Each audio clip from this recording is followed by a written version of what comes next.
I warmly welcome the Secretary General, His Excellency Antonio Guterres, and give him the floor. You have the floor, please. Mr. President, Excellencies, I thank Sierra Leone for convening this debate. Since 1945, the United Nations Security Council has been a bedrock of global peace and security. But the cracks in its foundation are becoming too large to ignore. And they are contributing to deadlock, stalemate, and stagnation around today's most pressing crisis. And they are feeding a broader crisis of credibility and legitimacy that is affecting multilateralism itself. The Security Council was designed by the victors of the Second World War and reflects the power structures of that time. And the world has changed since 1945. But the composition of the Council, despite a few changes, has not kept pace. In 1945, most of today's African countries were still under colonial rule and had no voice in international affairs. This created a glaring omission that has remained unresolved until now. There is no permanent member representing Africa in the Security Council, and the number of elected members from the continent is not in proportion to its importance.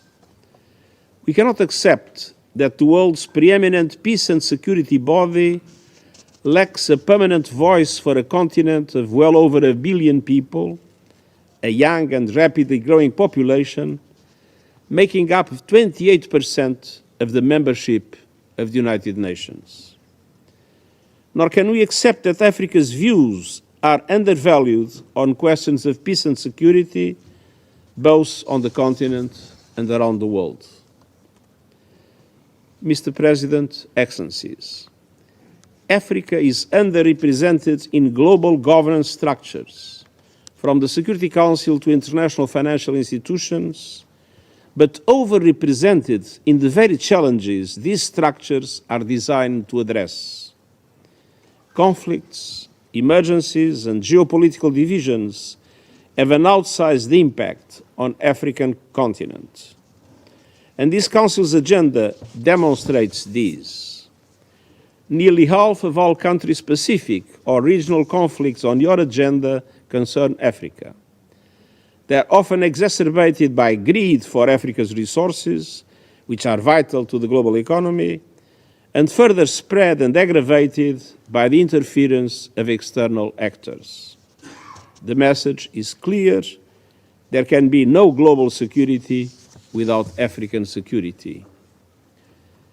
Meanwhile, African countries are ground down by crushing debt burdens and the lack of financing thanks to the global financial architecture in which they are underrepresented and denied the level of support they require.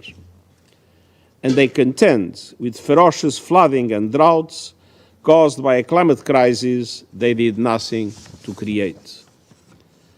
But through it all, Africa has proven to be a willing and able partner for peace, particularly with the United Nations, both on the continent and beyond. Through the joint United Nations-African Union framework for enhanced partnership in peace and security, we are addressing complex challenges on the continent, from the Central African Republic to Somalia, the Sahel, and the crisis in Sudan. We are working with the African Union and regional and sub-regional organizations such as ECOWAS to end the scourge of terrorism, which has killed tens of thousands on the African continent, including 11 of our personnel in the Abuja bombing of 2011. Together, we are helping to ensure security, stability, and respect for human rights and the rule of law while supporting democratic processes and institutions. And this Council's Resolution 2719 has now established a framework for predictable financing of African Union-led peace support operations, authorized by the Security Council through assessed contributions, an important vote of confidence in African capacities and in our partnership. We are now developing a joint roadmap to carry these forward. Meanwhile, African countries host almost half of all UN peacekeeping operations, while contributing troops of their own to global hotspots over the years, including now in Lebanon. Over 40% of UN peacekeepers are African. And let's not forget the meaningful efforts made by African-led forces to restore peace, from Somalia to Lake Chad, from Mozambique to the Democratic Republic of the Congo.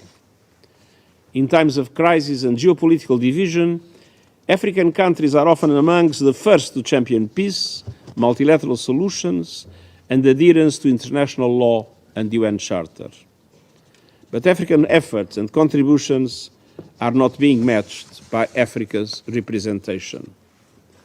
Ensuring this Council's full credibility and legitimacy means heeding the long-standing call from the UN General Assembly,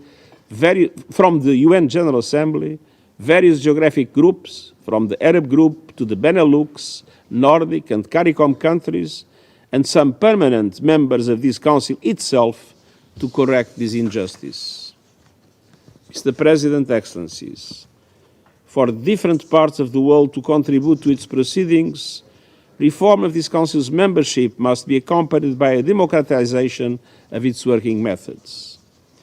A new agenda for peace puts forward a number of ideas, from more burden sharing among Council members to more systematic consultations with host states and regional organizations, as well as with countries contributing troops and police.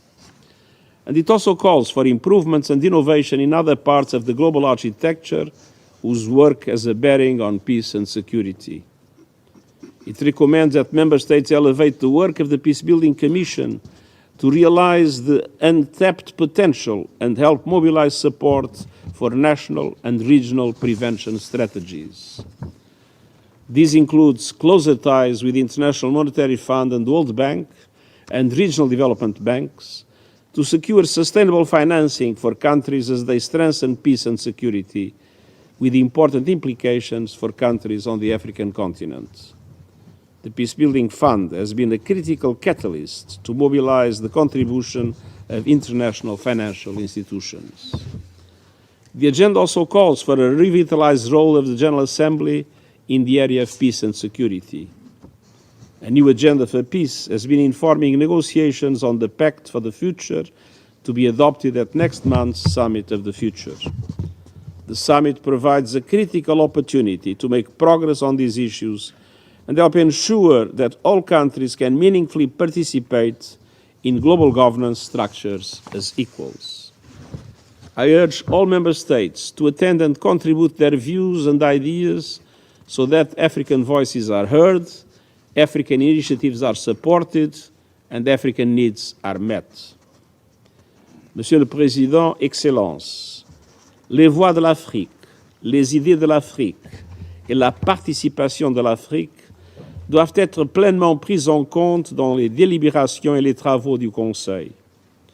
Il ne s'agit pas seulement d'une question d'éthique et de justice, mais aussi d'un impératif stratégique pour accroître l'adhésion globale des décisions du Conseil, ce qui sera bénéfique pour l'Afrique et pour le monde. J'appelle tous les États membres à saisir cette occasion pour élaborer un pacte pour l'avenir ambitieux qui jette les bases d'une architecture mondiale de paix et de sécurité représentant vraiment tous les pays sur un pied d'égalité. Je vous remercie. Thank you, Mr. Secretary General, for